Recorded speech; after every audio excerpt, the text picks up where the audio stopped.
There's a distinct smell to desperation. It smells like cheap beeswax trying to mask damp rot and roasting mutton you can't quite afford. When Hazel pinned the coarse, lye-washed collar of a maid's dress around her neck, she didn't do it for romance or adventure. She did it because her father was facing debtor's prison, and the man arriving for dinner was their absolute last lifeline. She just didn't know the brooding, mud-spattered investor walking through their door was the Duke of Westmoreland, and he didn't know she was the lady of the house. The uniform belonged to a woman named Betsy, who had possessed the good sense to quit when Hazel's father missed her wages for the third consecutive month. Betsy had been broader in the shoulders and shorter in the leg, which meant the stiff black wool dress presently hung off Hazel's frame like a sack, while the hem stopped awkwardly above her ankles. It smelled fiercely of lye soap and old sweat. Hazel stood in the center of the kitchen, tugging at the starched white collar that bit into the sensitive skin of her neck. Every time she swallowed, the fabric scraped. "Is the roast in?" Her father, Richard, burst through the swinging door. He was a man who had been handsomely wealthy a decade ago, and his face still carried the soft, expectant lines of someone used to being deferred to. Tonight, however, those lines were pulled taut with panic. He wore his best evening coat. It was 5 years out of fashion, the velvet lapels rubbed shiny at the edges. "It's in, Father," Hazel said. She didn't look at him. She was too busy trying to force her feet into Betsy's discarded leather shoes. They were stiff as wood and a half size too small. "He's due any moment." Richard paced the cracked flagstones of the scullery, wringing his hands. "Mr. Croft, Gideon Croft. They say he made his fortune in the northern mills. Rough sort of man, no title, no breeding, but he has capital. Endless capital, Hazel. If I can just secure his investment for the shipping venture, then the butcher will stop threatening to break our windows, and the coal man will deliver again." Hazel finished for him, her voice flat. She jammed her left heel into the shoe. A sharp pinch of pain shot up her ankle. She bit the inside of her cheek. "I know." "You don't have to do this," Richard said, stopping his pacing. For a brief, agonizing second, he looked entirely broken. The bravado melted away, leaving a tired, frightened old man. "It's a degradation. My daughter, serving at the table like a common scullery maid. If we tell Mr. Croft we can't afford a single servant, he'll know you're bankrupt before the soup is even served," Hazel said practically. She grabbed a damp cloth and wiped a smear of flour from the dark wool of her skirt. "Investors don't give money to desperate men. They give money to men who don't need it. Go into the parlor. Pour yourself a glass of the sherry. The good one, not the watered-down one. I'll open the door when he knocks." Richard nodded, his throat working. He turned and retreated, leaving the heavy scent of bay rum and nervous sweat in his wake. Hazel was alone again. The kitchen was suffocatingly hot from the roasting fire, yet a draft from the ill-fitting window rattled the pots hanging on the wall. She hated this house.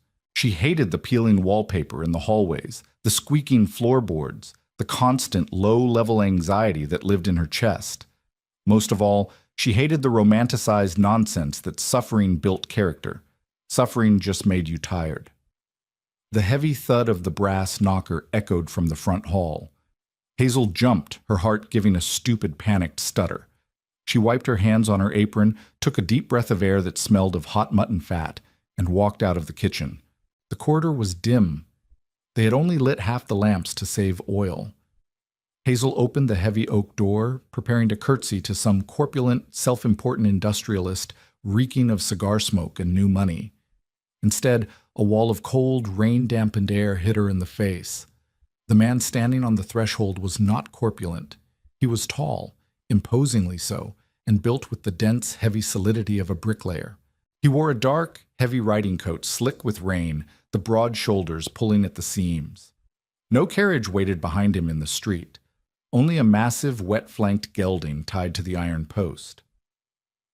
"Mr. Gideon Croft?" Hazel asked. She kept her eyes lowered to his chest, aiming for the subservient gaze she had seen Betsy use. "Yes." His voice was a low, resonant rumble. It sounded like gravel shifting underfoot. Please, come in, sir. The master is expecting you. Hazel stepped back. As the man crossed the threshold, the light from the hall sconce caught his face.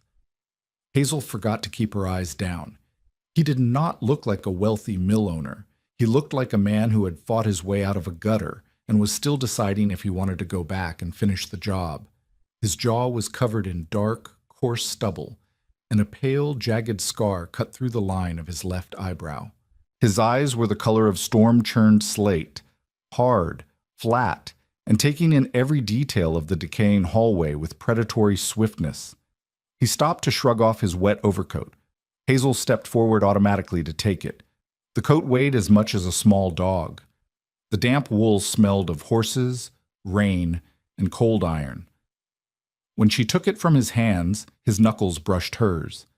His skin was rough, calloused, and surprisingly warm against her freezing fingers. He didn't hand the coat over blindly.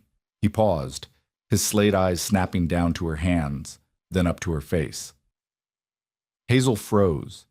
She suddenly remembered her hair, hastily pinned up beneath a cheap white mob cap, strands already falling loose around her neck. She remembered the smudged flour on her cheek. Gideon Croft looked at her. He didn't look through her, the way wealthy men looked at servants. He looked at her. His gaze dropped to the collar chafing her neck, then to the tense line of her jaw. "Miserable night for a ride?" he said. It wasn't polite small talk. It was a statement of fact, delivered with a strange, flat intensity. "Indeed, sir," Hazel murmured, dropping her gaze quickly. "If you'll follow me to the parlor." She turned, carrying the heavy, sodden coat, her ill-fitting shoes clacking awkwardly against the floorboards. She could feel his eyes on her back, heavy and assessing, as she led him toward the thin sliver of light spilling from the parlor door. Dinner was a suffocating affair. The dining room, usually drafty and large, felt impossibly small with Gideon Croft sitting at the table. He took up too much space. It wasn't just his physical size, it was the stillness of him. He sat with a quiet, grounded energy, eating the overcooked mutton with mechanical efficiency. He didn't complain about the food, but he didn't praise it either. Richard, meanwhile, was drowning.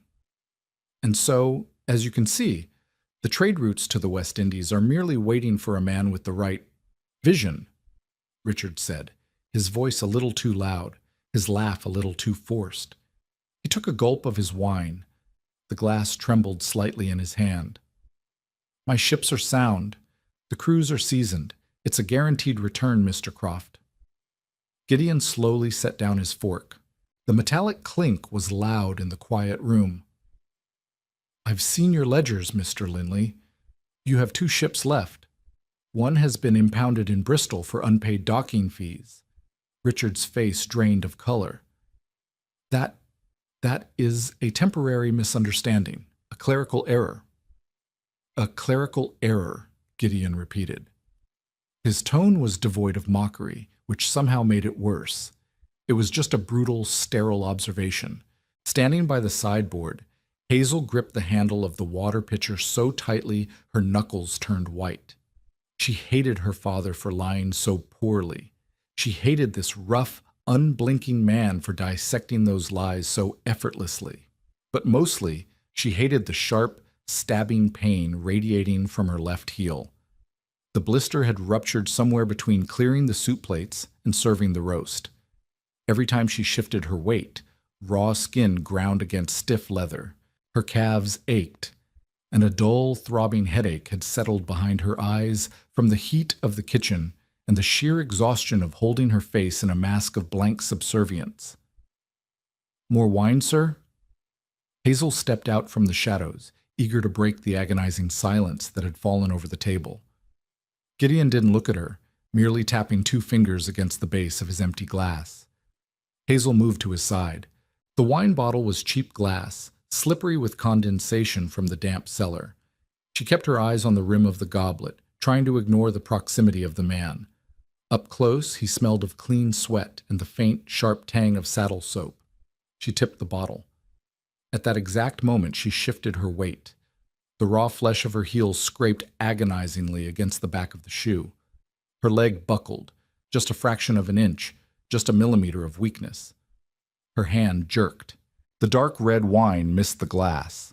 A heavy splash of it hit the white linen tablecloth, and a single bright crimson drop splattered directly onto the cuff of Gideon Croft's crisp white shirt. Hazel froze. The silence in the room suddenly felt like a physical weight. "Good God, girl!" Richard hissed halfway out of his chair, his face flushed with mortification. "Are you blind?" Hazel didn't gasp. She didn't press her hand to her mouth in a delicate show of horror. She was too tired, too in pain, and too angry at the entire pathetic situation. "Bloody hell," she muttered under her breath. It wasn't meant to be heard, but the room was too quiet. She grabbed the linen napkin draped over her forearm and reached down to dab at the spilled wine on the tablecloth. Her hand shook, but not from fear, from the sheer, furious humiliation of it all. Gideon caught her wrist. His grip wasn't punishing, but it was absolute. It felt like an iron band snapping shut over her skin. Hazel inhaled sharply, finally looking up. His slate-gray eyes were inches from hers. He wasn't looking at the spilled wine. He was looking at her hand. Hazel's breath hitched. She suddenly realized what he was seeing. Betsy, the real maid, had hands like sandpaper, red, swollen at the joints from lye and scrubbing brushes. Hazel's hands were calloused from the past few months of hard work, yes, but the nails were neatly filed. The fingers were long and unblemished. They were the hands of a woman who played the piano forte, not one who scrubbed grates. "Leave it," Gideon said softly. "I can clean the cuff, sir," Hazel said. Her voice sounded brittle, foreign to her own ears. She tried to pull her wrist back, but he didn't let go immediately. His thumb moved just a fraction, brushing against the frantic pulse jumping at her wrist. "I said leave it." His voice dropped a register, losing the flat, businesslike edge. It was a command, but there was a strange, probing curiosity beneath it. He released her. Hazel stumbled back a step, almost losing her footing as pain spiked through her heel again. She clutched the wine bottle to her chest, her face burning hot. "I apologize, Mr. Croft," Richard stammered, entirely missing the silent exchange. "She's new, clumsy. I will have her dismissed tomorrow." "Don't bother on my account," Gideon said, his eyes never leaving Hazel's face. "The stain will wash out. Or go to the kitchen." Richard snapped at Hazel, waving his hand frantically. "Get out of sight." Hazel didn't need to be told twice. She turned and fled, her bad foot dragging slightly, the coarse wool of her dress rustling loudly in the quiet room. She pushed through the heavy swinging door into the scullery and let it close behind her. Alone in the dark, hot kitchen, she set the wine bottle on the counter with a loud clatter. She braced her hands on the edge of the wood, dropping her head forward, trying to slow her breathing. "Bloody hell," she thought, closing her eyes against the sting of frustrated tears. "He knows. He looked at my hands, and he knows." By midnight, the house was dead quiet. Richard had retreated to his study with the last of the brandy, alternating between weeping quietly over his ledgers and snoring. Gideon Croft had been shown to the guest bedroom on the second floor, the only room with a hearth that didn't smoke. Hazel sat on the stone steps outside the kitchen door, wrapped in a moth-eaten woolen shawl she had found in the pantry. The rain had stopped, leaving the London air sharp, cold, and smelling heavily of wet soot and wet cobblestones. She had finally taken the shoes off. Her left heel was a bloody, raw mess. She had a bowl of cold water beside her, and she was pressing a torn strip of linen against the blister, hissing through her teeth as the icy water stung the open flesh. She had a cup of the leftover cheap wine resting on the step next to her knee. She wasn't supposed to drink it, but she felt she had earned it. The heavy oak door creaked open behind her. Hazel froze, the bloody rag pressed to her heel. She expected her father, coming to berate her for the wine spill. "Usually servants sleep when the masters are abed," a rough, gravelly voice said. Hazel didn't turn around. Her shoulders slumped. It was him. She heard the heavy thud of his boots on the stone. He stepped out into the damp chill, leaving the door ajar. He wasn't wearing his coat or his cravat. The collar of his white shirt was open, revealing the thick, corded muscles of his neck. In the pale moonlight, he looked less like an investor and more like a brawler resting between rounds. He struck a match against the stone wall. The flare of sulfur briefly illuminated his harsh features as he lit a thin, dark cheroot. The smell of cheap, strong tobacco immediately filled the cold air, overriding the scent of the damp alley. "I couldn't sleep," Hazel said. She kept her voice deliberately coarse, trying to maintain the charade. "Begging your pardon, sir. I'll go inside." She moved to stand up, grabbing her stiff leather shoes. As she put weight on her left foot, a sharp spike of agony shot up her leg. She gasped, stumbling sideways. Gideon moved with shocking speed for a man his size. His hand shot out, catching her by the elbow before she could hit the wet stones. His grip was firm, anchoring her. "Sit down," he ordered, pulling the cheroot from his mouth. "I'm fine," Hazel snapped, the pain making her drop the subservient act entirely. She tried to yank her arm away. "Let me go." Gideon didn't let go. He simply pushed her backward, forcing her to sit heavily back onto the stone step. He looked down at her bare feet, his gaze locking onto the bloodied heel. He let out a low, rough breath.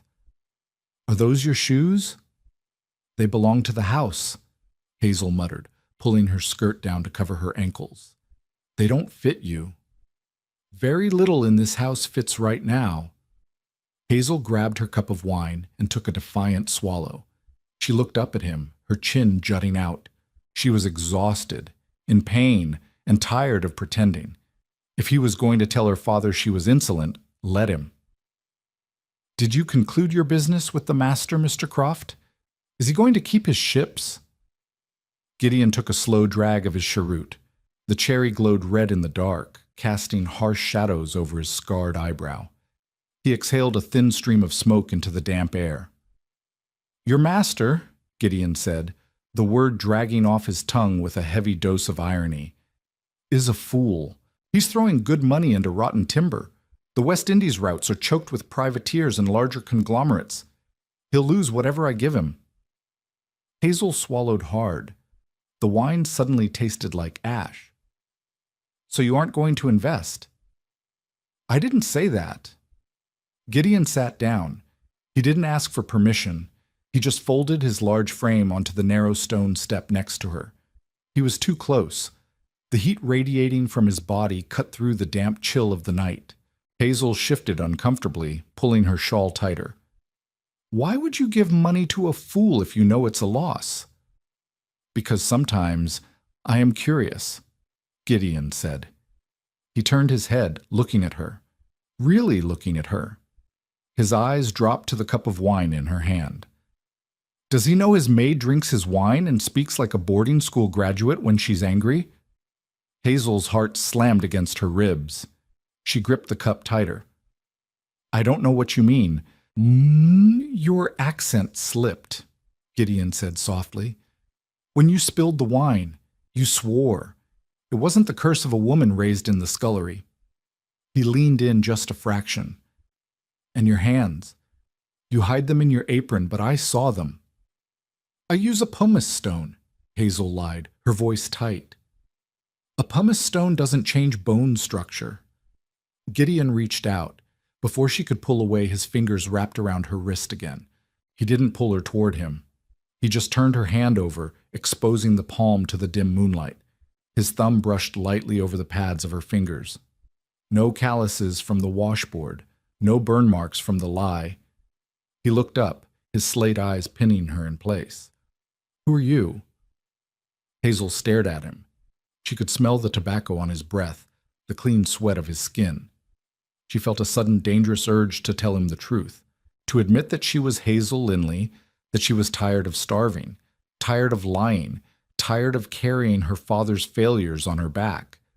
But she looked at the hard, uncompromising line of his jaw. This man was ruthless. He had dismantled her father's business plans over overcooked mutton without blinking. If he knew how pathetic their charade was, he would walk out tomorrow and leave them to the wolves. She yanked her hand out of his grip. "I'm the maid," Hazel said, her voice trembling with forced anger. "And you are a guest, and neither of us should be sitting on the back steps." She grabbed her shoes in one hand, abandoning the cup of wine, and pushed herself to her feet. She didn't bother trying to put the shoes on. She just turned and limped up the steps toward the kitchen door. "That dress," Gideon said. His voice caught her just as her hand touched the latch. She paused, looking back over her shoulder. He was still sitting on the steps, the cheroot hanging from his lips, watching her. In the darkness, he looked like a predator resting in the shadows. "It chafes your neck," he observed, his voice a low rumble. "You've been scratching at it all night. A woman who wears that uniform every day doesn't notice the wool anymore." Hazel swallowed, her throat incredibly tight. She didn't have an answer for that.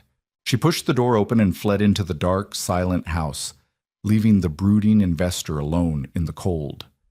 She didn't know that Gideon Croft sat on the steps long after she left, staring at the empty doorway. And she certainly didn't know that the Duke of Westmoreland had just decided exactly what his terms for the investment would be. The morning tasted of old ash. Hazel woke before dawn, her body stiff. The narrow cot in the servants' quarters was lumpy, smelling faintly of mothballs and damp plaster. She lay there for 3 long breaths, watching the gray light bleed through the cracked window pane. Then she threw off the thin woolen blanket. There was no time to be tired. The left heel of her foot was a tight, angry knot of pain. She bound it tightly in a fresh strip of linen before forcing it back into the stiff leather shoe. It took a supreme effort of will not to cry out. Downstairs, the kitchen was freezing. The fire had died completely in the night. Hazel dragged a bucket of coal from the scullery, the metal handle biting into her bare hands. She knelt on the cold flagstones, plunging her hands into the black lead polish to blacken the iron grate. It was filthy, mindless work. The harsh chemical smell of the polish stung her eyes. "You are applying it entirely too thick." Hazel jumped, dropping the stiff bristled brush. It hit the hearth with a sharp clatter. Gideon Croft stood in the doorway. He was fully dressed, though he wore no cravat, his white shirt open at the throat again. He held a steaming cup of coffee she certainly hadn't brewed. The sharp, bitter scent of the roasted beans cut through the smell of the black lead. "I prefer an early start," he said, stepping into the room. He walked over to the stove, grabbed the iron kettle, and poured himself more water without asking. "Found the beans in the pantry. You're welcome to a cup. You look like you need it." Hazel scrambled to her feet, wiping her blackened hands on her coarse apron. "That's not my place, sir." "Stop it!" The command was quiet, but it cracked through the cold kitchen like a whip. Gideon turned around, leaning his hips against the wooden counter. He watched her over the rim of his cup. "Stop playing the dim-witted scullion," he said. "It insults us both. I told you last night. I know you aren't what you pretend to be. Now, why are you on your knees ruining your hands on a grate?" Hazel's jaw tightened. She hated the way he looked at her. He didn't look with pity. He looked with the cold, calculating dissection of a man assessing a damaged ship. "Someone has to clean the grate, Mr. Croft. The house doesn't run on magic." "Where is the actual staff?" "Gone." Hazel lifted her chin. If he wanted the truth, he would get the ugly, unvarnished reality. "My master hasn't paid them in 3 months. Betsy, the maid whose dress I'm presently wearing, left a fortnight ago. The cook left yesterday morning." Gideon didn't look surprised. He took a slow sip of his coffee. "So the roast last night—" "Me," Hazel said flatly. "And I overcooked it because I was trying to polish the silver at the same time." He set his cup down. The sound was a dull thud against the wood. "And your master? Does he know his daughter is ruining her knees in the soot?" Hazel froze. The blood roared in her ears. "He knows. He hadn't just suspected she wasn't a maid. He knew exactly who she was." Hazel's throat clicked dry. She stepped back, her sore heel throbbing. I don't... I looked at the portrait in the upstairs hallway, Gideon interrupted, his voice void of any triumph. It was just a heavy, tired statement. It was painted several years ago. You had better clothes, and you were smiling, but the bone structure is identical. You are Hazel Linley. Hazel stared at him. The silence stretched, filled only by the rattle of the drafty window. She felt stripped naked. All the humiliating effort, the chafing wool, the burned fingers, the agonizing blisters. It had all been for absolutely nothing. "Are you going to leave, then?" she asked. Her voice cracked. She hated herself for it. "No." Gideon picked up his coffee again. "I am going to invest." Hazel blinked. "What?" "Your father's business is a sinking ship, but the roots themselves hold value. I want the roots." Gideon pushed off the counter, walking slowly toward her.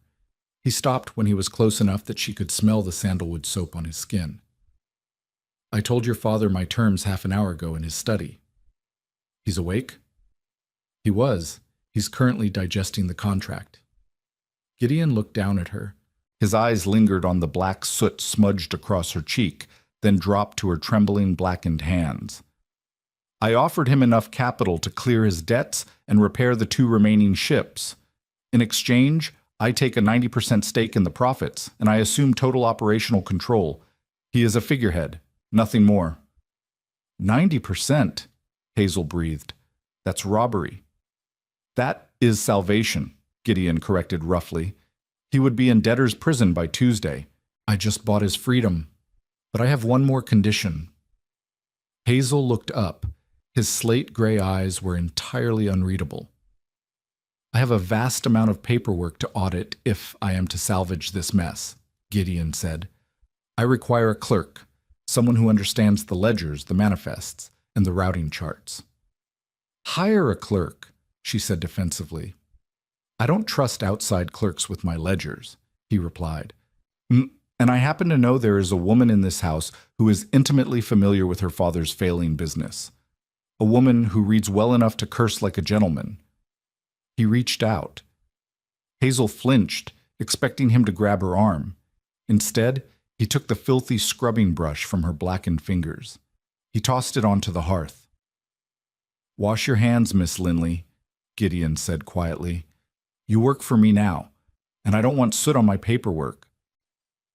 The study smelled of dust, old leather bindings, and the sharp metallic tang of iron gall ink. Hazel sat at the small side desk, her back rigid. She was still wearing the maid's dress. Gideon had demanded her help, but he hadn't demanded she change, and a stubborn, cynical part of her refused to put on a silk day dress. If he wanted to humiliate her family by treating them like employees, she would wear the uniform of one. Gideon sat at her father's massive mahogany desk. He took up the entire space. He worked in complete silence, his heavy, scarred hands moving over the ledgers with surprising speed. He didn't use a ruler to track the lines. He just absorbed the numbers. His brow furrowed, the jagged scar over his eye catching the afternoon light. "The manifest for the Windsor Pearl," Gideon said, breaking an hour of silence. He didn't look up. "Where is it?" Hazel sorted through the chaotic pile of papers her father had left behind. Her fingers, scrubbed raw with lye soap to remove the black lead, stung as they brushed against the dry vellum. "Here." She stood, carrying the heavy sheaf of papers across the room. She set it on his desk. He reached for it at the same time she let go. His knuckles brushed the back of her hand. The brief contact felt like a static shock. Hazel pulled her hand back quickly, clasping it behind her back. Gideon didn't react. He pulled the manifest closer, dipping his pen into the brass inkwell. The heavy scratching of the nib against the paper filled the room. "Your father logged 300 crates of West Indian sugar on this voyage," Gideon muttered, tracing the line with the feathered end of his pen. "But the Port Authority taxes only reflect 250. He was either smuggling or he's incompetent." "He's not a smuggler," Hazel said hotly. Then he is a fool who paid for 50 ghost crates, Gideon replied calmly. He dipped his pen again. I will dock the difference from his monthly stipend. You can't do that. Hazel stepped forward, slamming her hands down on the edge of his desk. She leaned over, glaring at him. The sugar was ruined in transit. Water damage in the lower hold off the coast of Madeira. He didn't pay tax on it because it was dumped overboard. It's logged in the captain's secondary report. Gideon stopped writing. He slowly lifted his head. He looked at her hands, braced on his desk, and then up to her face. They were inches apart. Hazel could see the tiny flecks of silver in his dark gray eyes. She could see the slight, almost imperceptible tension in his jaw. Is it? He asked softly. Yes. Hazel swallowed, her anger faltering slightly under the weight of his stare. It's in the blue ledger. I tracked it myself. Gideon leaned back in his leather chair. It groaned under his weight. He crossed his arms over his broad chest. You tracked it. The daughter of a gentleman, spending her evenings balancing trade ledgers. Hazel straightened up, feeling her face flush.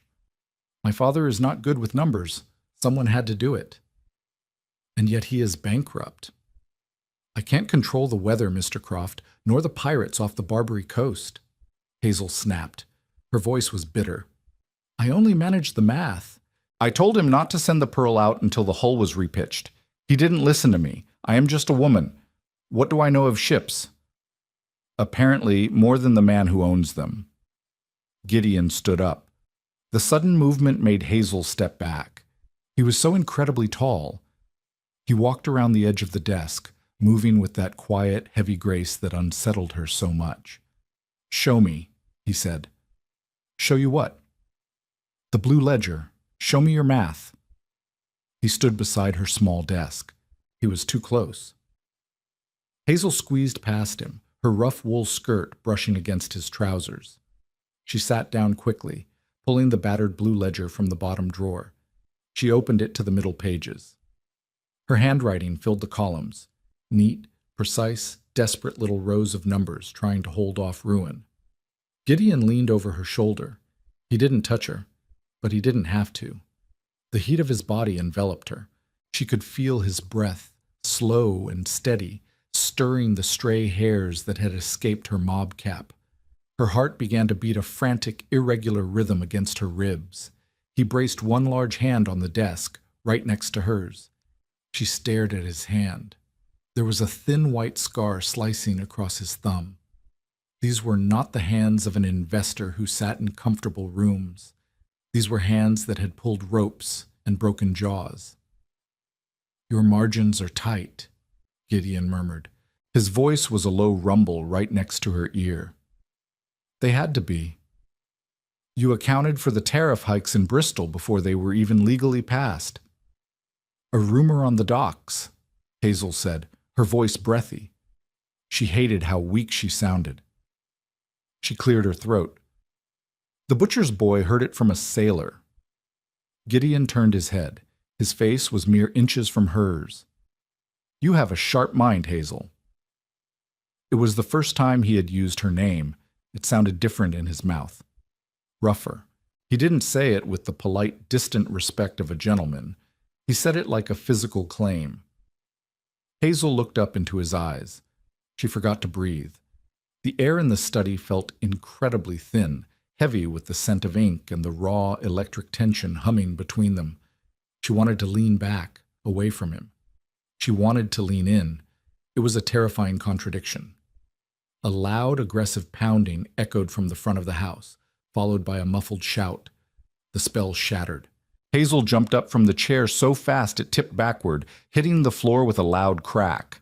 She gasped, her hands flying to her chest. Gideon didn't flinch. He slowly straightened up, his eyes never leaving her face. The pounding came again, louder this time. That is the tradesman's door, Hazel whispered, panic instantly replacing the strange, suffocating heat in her chest. It's the butcher. The rain had returned. a cold, miserable drizzle that turned the back alley into a slick trench of mud and horse dung. Hazel hurried down the hallway, her bad heel shooting spikes of pain up her leg with every step. She pulled open the heavy wooden door to the alley. Mr. Miller stood on the step. He was a large, ruddy-faced man who smelled of raw meat and stale ale. He had a heavy cleaver shoved into the leather belt at his waist, a theatrical touch he used when collecting debts from desperate people. "Where is he?" Miller demanded, not bothering with a greeting. He tried to push past her. "Mr. Linley is not receiving callers," Hazel said, blocking the doorway with her body. She kept her chin up, but her stomach roiled. Miller stopped, looking her up and down. He took in the cheap maid's dress, the coarse apron, the mob cap. He sneered, a wet, ugly sound. "I ain't here for a social call, girl," Miller barked. "He owes me £4, 6 shillings. I ain't delivered a scrap of beef to this house in a month, and I want my coin. Tell that pathetic old drunk to come out here." "I will pass along your message," Hazel said smoothly, trying to shut the door. Miller slammed his heavy, meaty hand against the wood, stopping it. "You'll do more than that, you little tart." He reached out and grabbed her by the arm. His grip was bruising, his thick fingers digging into her bicep. He yanked her forward, half pulling her out into the rain. Hazel gasped, stumbling over the threshold. Her bad foot hit the slick cobblestones, and her ankle gave way. She fell hard against the door frame, scraping her forearm against the rough brick. "Let go of me," she cried, panic finally breaking through her cynical veneer. She struggled, but Miller was too heavy, his grip too tight. "You tell him I'm taking the silver if he don't have the coin." Miller spat, shaking her arm. "I know you're hiding it in there. Think you're so high and mighty." A shadow fell over them. It was absolute. The cold drizzle seemed to stop hitting Hazel's face. Miller suddenly stopped speaking. He let go of Hazel's arm so fast she stumbled backward. Gideon Croft stood in the doorway. He didn't look angry. That was the most terrifying part. There was no flush of rage on his face, no shouting. He stood completely still, his broad shoulders filling the frame. His slate eyes were fixed on the butcher with the cold, dead detachment of an executioner calculating a swing. "Take your hand off her," Gideon said. His voice barely rose above the sound of the rain, but it carried a weight that made the hairs on Hazel's arms stand up. Miller swallowed hard, taking a step back. But he was a proud man, used to bullying broken gentlemen. "This ain't your business. Linley owes me." "He owes you nothing. The debt was settled this morning." Gideon reached into his pocket and pulled out a heavy leather coin purse. He didn't hand it to Miller. He tossed it. The purse hit the muddy cobblestones at Miller's feet with a wet, heavy clinking sound. Miller stared at the purse, then looked up at Gideon, his face flushing dark red with insult. "You throw coin at me like a dog?" "Dogs have better manners," Gideon said softly. He stepped over the threshold, moving into the alley. He didn't rush. He walked with slow, measured steps, backing Miller up until the butcher hit the brick wall of the opposite building. Hazel pulled herself up, clutching her scraped arm. She watched, entirely mesmerized. This wasn't the behavior of a northern mill owner. Mill owners argued over ledgers. This man moved with the absolute, unquestioned authority of a lord, someone who owned the ground he stood on and the air the butcher breathed. Gideon stopped a foot away from Miller. He leaned in slightly. "Pick it up," Gideon commanded. Miller opened his mouth, his hand twitching toward the cleaver at his belt. Gideon shifted his weight. It was a minute adjustment, but the sheer, coiled violence radiating from his large frame was suddenly suffocating. "Touch that blade," Gideon whispered, "and I will break both of your arms. Pick it up." Miller broke. The defiance drained out of his face, leaving only pale, sweaty fear. He bent down, his knees popping in the quiet alley, and picked up the muddy purse. "Never return to this house," Gideon said. "If I see your face on this street again, I won't pay you. I will end you. Do you understand?" "Yes, sir," Miller mumbled to the mud. He turned and practically ran down the alley, his heavy boots splashing in the puddles. Gideon stood in the rain for a moment, watching the man disappear. Then he turned around. The cold, violent mask vanished. He looked at Hazel, standing shivering in the doorway, clutching her bleeding arm. His jaw tightened. He walked back to the door. He didn't ask if she was all right. He simply reached out, sliding one arm behind her back and the other under her knees. "What are you doing?" Hazel gasped as he lifted her effortlessly off the ground. She felt entirely weightless against his chest. "You're bleeding," he said, carrying her into the house and kicking the heavy door shut behind them with a slam that echoed through the dark hallway. "And you're shaking." "I am angry," Hazel argued, her voice trembling wildly. She pressed her good hand flat against his chest, trying to maintain some distance. His shirt was damp from the rain, the fabric clinging to the hard muscle beneath. The heat of him was overwhelming. "Put me down. I can walk." "No, you can't. Your shoe is full of blood from that blister you refuse to complain about." Gideon carried her straight into the kitchen, ignoring her protests. He set her down gently on the solid oak table, right in the center of the room. Hazel sat there, the coarse wool of her dress damp, her mob cap askew, hair falling in wet strands across her face. She felt incredibly small. Gideon grabbed a clean cloth from the drying rack and walked to the water pump. He wet the cloth, wrung it out, and walked back to her. He stepped between her knees. Hazel's breath caught in her throat. She tried to pull her legs back, but the edge of the table trapped her. He was standing flush against her, his broad chest level with her eyes. Gideon took her arm. His touch was incredibly gentle, a jarring contrast to the brutal man who had just threatened to break a butcher's arms. He dabbed the wet cloth against the scrape on her forearm, washing away the mud and blood. Hazel stared at his throat. She couldn't look at his face. The internal contradiction was tearing her apart. She was supposed to be cynical. She was supposed to hate him for buying her father's life for pennies. But right now, smelling the rain on his skin and feeling the startling gentleness of his calloused hands, she felt a terrifying, raw swell of emotion. "Why did you do that?" she whispered. Gideon stopped wiping her arm. He looked down at her. His slate eyes were dark, searching her face. "Because," he said, his gravelly voice dropping to a near whisper, "I protect what is mine." Hazel's heart slammed against her ribs. She looked up at him, her lips parted, the cynical retort dying entirely in her throat. She wasn't an investment. She wasn't a ship. But as Gideon Croft stared down at her in the quiet, dim kitchen, she realized with a jolt of sheer panic that he wasn't talking about the house. He was talking about her. The silence in the kitchen was heavier than the damp London air outside. "I am not one of your assets," Hazel said. The words were meant to be sharp, but they came out entirely devoid of edge. Her voice shook. "No," Gideon agreed. His hand dropped from her arm, his calloused fingers brushing against her wrist as he pulled away. "An asset can be liquidated. You are entirely indispensable." He didn't step back. He simply bent down. Hazel's breath hitched as his hands went to her left foot. He gripped her ankle with one hand, a firm, warm shackle, and used the other to untie the stiff leather shoe. He pulled it off. The friction against her raw heel sent a jolt of fire up her calf. She bit her lips so hard she tasted copper, refusing to make a sound. He unpeeled the bloody, crude linen bandage. He didn't grimace at the sight of the ruined flesh. He examined it with the same clinical, terrifying focus he used on her father's ledgers. "You will stop wearing these," Gideon stated.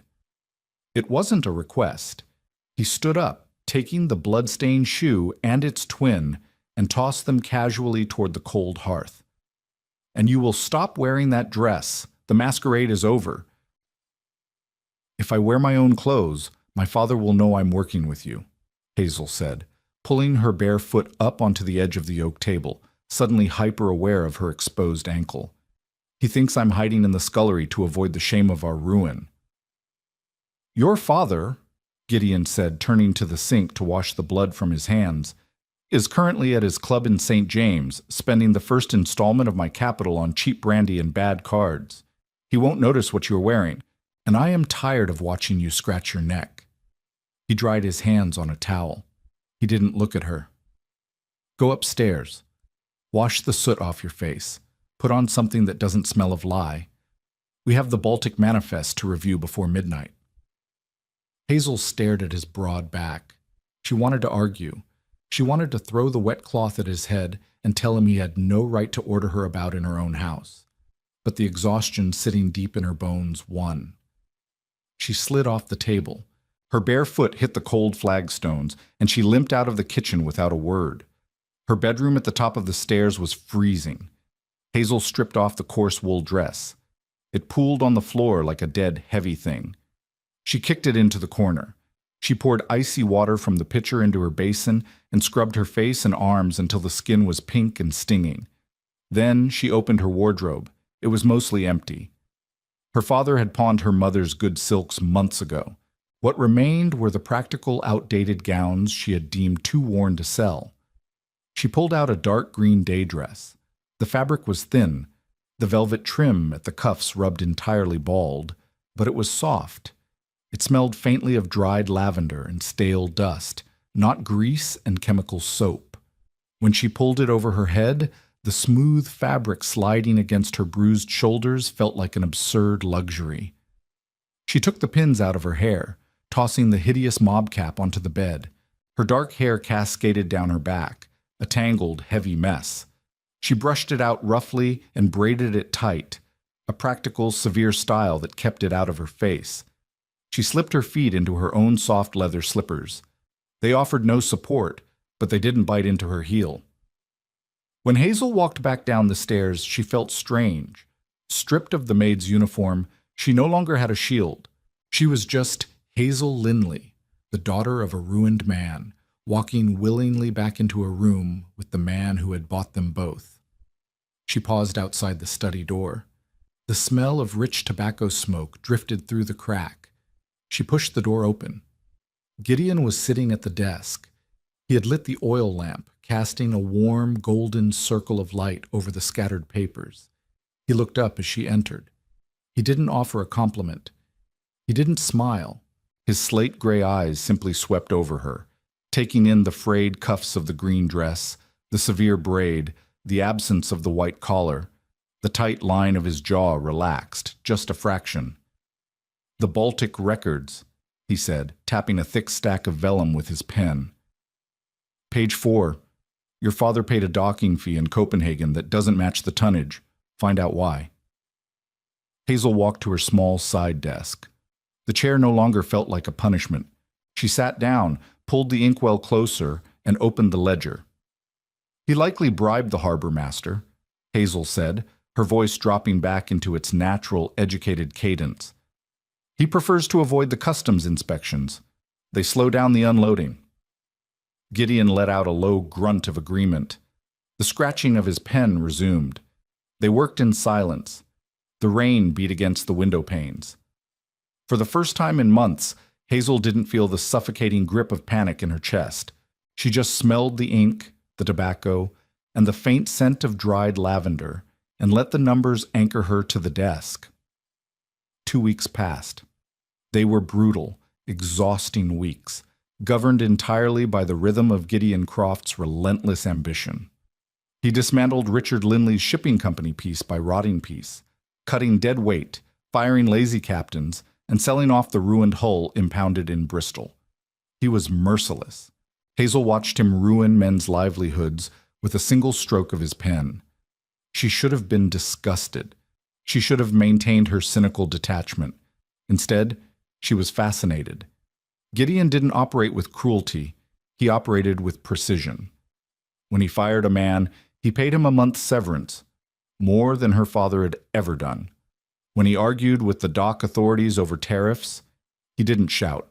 He just sat in the study, writing letters with a cold, terrifying authority that somehow bent the Port of London to his will, and he treated her as an equal.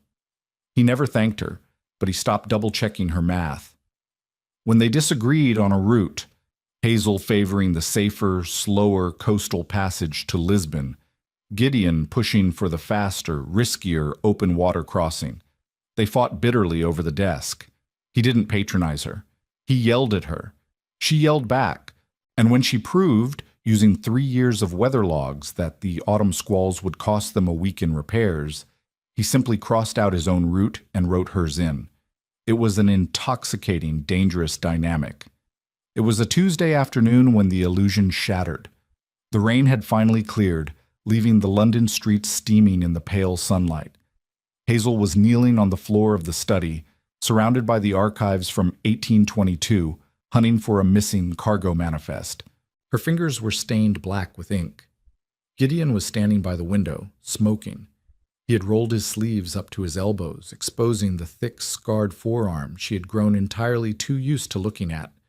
The heavy, unmistakable rumble of an expensive carriage rolling to a stop echoed from the street front. Hazel frowned, looking up from the dusty files. Father isn't due back from his club for hours, and the butcher knows better than to return. Gideon didn't move. He kept his eyes on the street, taking a slow drag of his cheroot. It isn't the butcher. The brass knocker pounded against the front door. It wasn't the frantic hammering of a tradesman. It was the sharp, authoritative strike of a footman. Hazel scrambled to her feet, dusting off her skirts. I should answer it. We still have no staff. Leave it, Gideon said. His voice had gone entirely flat. But the pounding came again, louder. Hazel ignored him, hurrying out of the study and down the dim hallway. She pulled open the heavy oak door. A footman in immaculate blue and gold livery stood on the stoop. Behind him, a massive, lacquered carriage bearing a complicated aristocratic crest blocked the narrow street. Before the footman could speak, the carriage door opened. A man stepped out. He was dressed in the height of fashion. A pristine beaver hat, a coat tailored so sharply it looked like armor, and a silver-handled walking stick. He looked around the decaying street with a mixture of amusement and deep disgust. He walked past the footman, his eyes locking onto Hazel. He took in her faded dress and ink-stained hands with a dismissive glance. Tell your master I'm here, the man drawled, his accent thick with the lazy arrogance of the upper nobility. Lord Cavendish. My father is not at home, my lord, Hazel said, keeping her voice even, though her stomach tightened. Cavendish laughed, a short, sharp sound. I don't care about your father, girl. I'm here for the man hiding in his study. Hazel froze. Mr. Croft? Cavendish's eyebrows shot up. Croft? Good God, is that what he's calling himself? How terribly dreary. Cavendish pushed past her, stepping into the hallway without invitation. He didn't wait for her to lead him. He walked straight toward the open door of the study. Hazel hurried after him, her pulse drumming a frantic warning in her ears. Cavendish paused in the doorway. Gideon was still standing by the window. He hadn't turned around. He casually crushed the end of his cheroot into the brass tray on the sill. I must admit, Cavendish said, leaning heavily on his walking stick. When the Prince Regent said you had vanished into the gutters of London to play at being a merchant, I thought he was joking. But the smell of this house, well, it certainly suits a masquerade. Gideon finally turned. The rough, grounded energy he had carried for the past 2 weeks was gone. He stood perfectly straight, his chin lifted. The sheer, crushing arrogance in his posture was sudden and terrifying. He didn't look like a mill owner. He looked like a king assessing a highly annoying insect. You are trespassing, Arthur, Gideon said softly. Cavendish sighed. The Crown requires your signature on the Naval Appropriations Bill. You cannot hide in a bankrupt merchant's house forever, Your Grace. The House of Lords is in a panic. Your estate manager is threatening to drown himself in the Serpentine. It is time to come home. Hazel stopped breathing.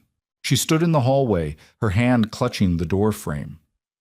The words hit her physically, like a blow to the ribs. Your Grace. She looked at Gideon, at his rough hands, at the jagged scar over his eye, at the brutal, uncompromising man who had sat at her desk and argued over the price of sugar. You have delivered your message, Gideon said, his slate eyes locked on Cavendish. He hadn't looked at Hazel. Now get out. Westmoreland, be reasonable. Get out. The command wasn't shouted. It was whispered with such lethal, absolute authority that Cavendish actually took a step back, the blood draining from his aristocratic face. Very well, Cavendish muttered, recovering his composure with visible effort. I shall tell the regent you are still suffering from whatever madness grips you. He turned on his heel and walked past Hazel, not looking at her again.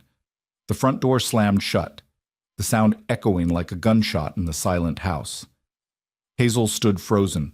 The smell of Cavendish's expensive cologne lingered in the air, clashing sickeningly with the scent of ink and old dust. She looked at the man by the window. The Duke of Westmoreland. He owned coal mines. He owned entire port cities.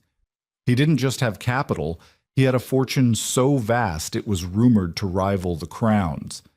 And he had been sitting in her drafty study, drinking bitter coffee and letting her treat him like a northern brute. Gideon slowly turned his head. He finally looked at her. Hazel didn't wait for him to speak. She turned and walked away. She didn't run to her room to cry. Crying was a useless indulgence. She walked into the kitchen, picked up the heavy iron kettle, and set it on the stove with a slam that rattled the grates. Her hands were shaking, not from fear, but from a white-hot, consuming rage. She had let her guard down. She had let herself admire him. She had sat across from him every night, sharing the crushing burden of her family's ruin, believing they were partners in the muck. And he had been playing a game, a wealthy, bored lord slumming it with the desperate for his own amusement. The kitchen door opened. Hazel didn't turn around. She grabbed the handle of the water pump and began violently working it up and down. Hazel! His voice sounded the same, gravelly, deep. It made her stomach twist with a sickening jolt of betrayal. Should I curtsy, Your Grace? She asked, her voice dripping with venom. She didn't stop pumping the water. Or should I put the lye-washed dress back on? Which masquerade did you prefer? The idiot scullery maid or the desperate clerk? Gideon walked up behind her. He didn't touch her, but his presence was a physical weight pressing against her spine. Stop the water, he said. I need to wash the ink off my hands, she snapped. I wouldn't want to dirty the Duke's ledgers. Gideon reached out. He wrapped his large hand over hers on the iron pump handle, forcing it to a stop. The sudden silence in the kitchen was deafening. Let go of me, she breathed. I'm not playing a game, Gideon said. His voice was low, taut, with a strange, harsh desperation. I bought this debt because the routes are valuable. I came as Gideon Croft because when I walk into a room as the Duke of Westmoreland, men lie to me, they grovel, they hide their rotting ships and their forged ledgers behind a wall of sycophantic praise. I wanted the truth of the investment. So you lied to get it. Hazel yanked her hand out from under his, spinning around to face him. She didn't care that he was a duke. She didn't care that he could crush her father with a word. She was so angry she was vibrating. You sat there and watched me panic, she hissed, jabbing a finger against his solid chest. You watched me ruin my hands. You watched my father humiliate himself. And you had the wealth of a kingdom sitting in your pocket the entire time. You are worse than the butcher. He just wanted his money. You wanted our dignity. Gideon didn't flinch. He absorbed her anger, his slate eyes dark and unflinching. I didn't want your dignity, he said softly. I wanted your mind. Hazel faltered. Her hand dropped from his chest. I was going to leave the morning after I arrived, Gideon confessed, the words tearing out of him like jagged stones. The investment was a disaster. Your father is a fool. I had the contract drawn up to take the roots and leave him to rot. And then I saw you. He stepped closer. Hazel's back hit the edge of the stone sink. I saw a woman who wore a dress of coarse wool to save a man who didn't deserve her, Gideon said. He raised his hand, his knuckles brushing against the side of her face. His touch was rough, calloused, and utterly grounding. I saw a woman who stood in an alley and took a butcher's abuse rather than surrender.